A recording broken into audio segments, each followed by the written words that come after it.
ইনি হচ্ছে আমাদের বাংলাদেশের সবচেয়ে সুদর্শন পুরুষ, সবচেয়ে স্টাইলিশ পুরুষ। না মানে আমি বলছি না, উনি নিজেই পুরস্কার পাইছে।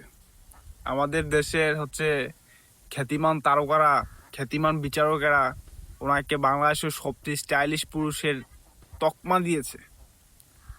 মানে কোনটা দেখে দিল আমি জানি না, তবে সবসময় যেহেতু মেকআপ করে থাকে, হচ্ছে মেয়েদের মতো পোশাক, হচ্ছে শাড়ি চুড়ি পরে থাকে, দিছে মনে হয়, আসলেই মনে হয় সবচেয়ে সুদর্শন, সবচেয়ে স্টাইলিশ, সবচেয়ে সুন্দর।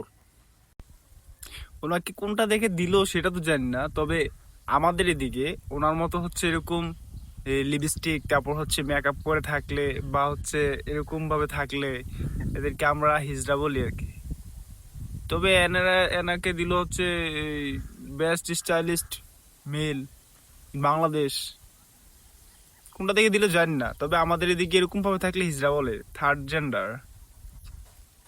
আমি তো প্রথম যখন ওনারা দেখতাম তখন তো আমি একটা কনফিউশনে ছিলাম, কিরে এটা কি ছেলে নাকি মেয়ে।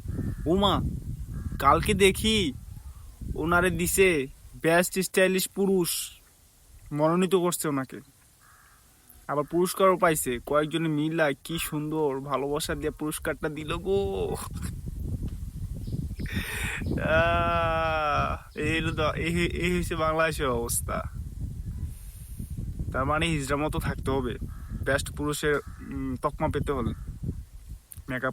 মেকআপ শেকআপ করে, তারপর হচ্ছে লিপস্টিক টিপস্টিক দিয়ে, বউয়ের শাড়ি পরে, থ্রি পিস ব্লাউজ পরলে বেস্ট পুরুষ হওয়া যাবে।